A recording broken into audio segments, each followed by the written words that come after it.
So by now you should be very comfortable playing through root position triads and a chord progression using root position triads without any difficulty.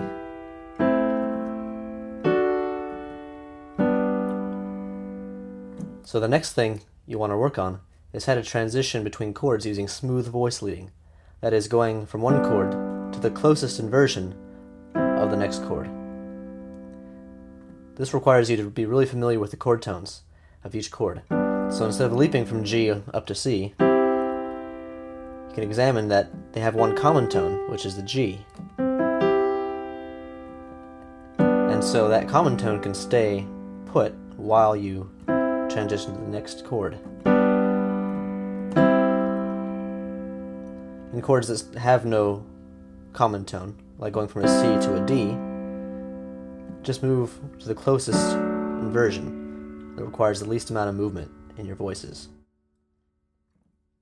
So the same chord progression we had before could look like this.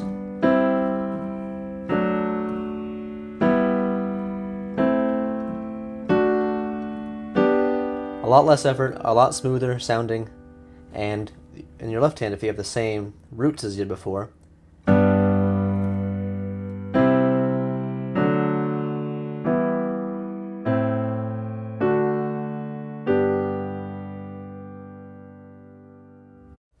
one great way to practice this is to simply pick a standard chord progression, such as 1, 5, 6, 4, very common chord progression in pop music, and just play through, pick a key and play through using smooth voice leading.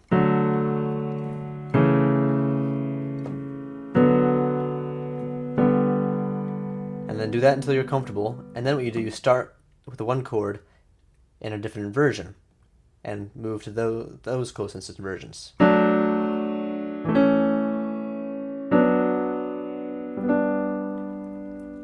And then same thing, start with the one chord in second inversion.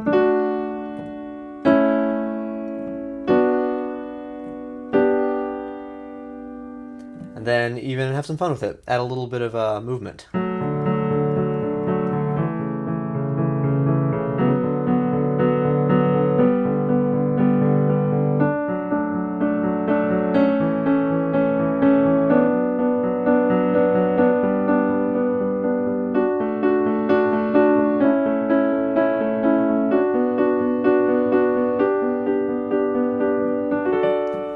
And then do the same thing in a different key.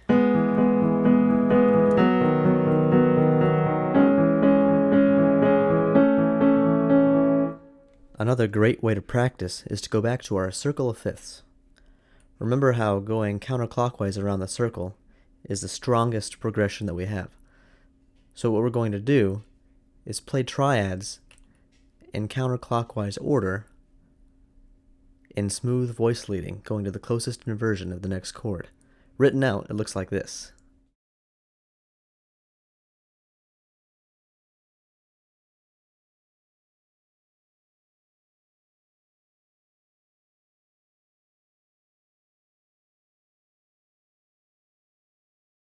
So in playing with smooth voice leading around the circle of fourths, notice a pattern here. We start with the root position chord. The next chord is going to be in second inversion.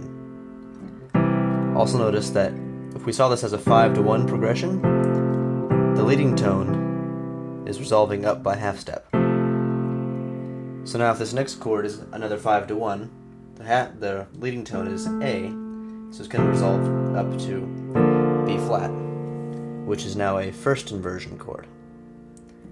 Now if this were a 5-to-1, the leading tone would be D, resolve up to E flat, which is now back in root position. So this is the pattern that you'll see. Root position, second inversion, first inversion, back to root, and so on. Always resolving the leading tone up.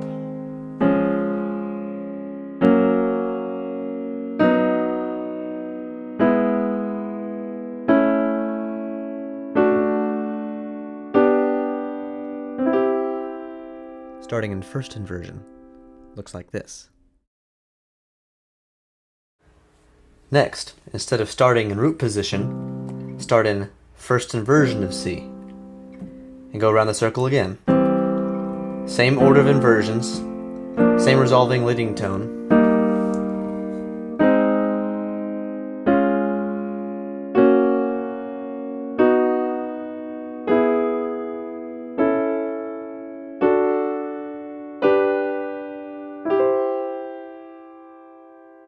And this would be starting in second inversion.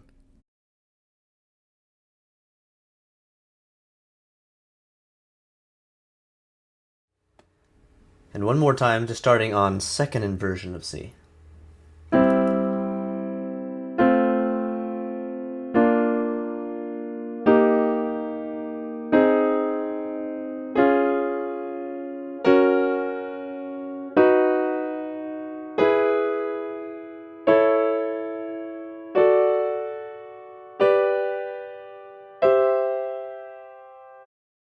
Once you've practiced these three ways, you will have played through every single inversion of every single major chord in the most common 5-to-1 type progression.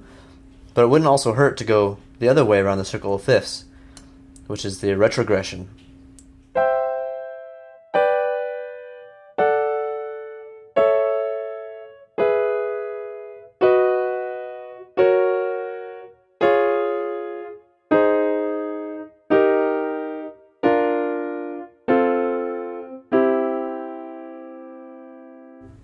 You'll also want to go through and do the same thing with all your minor triads.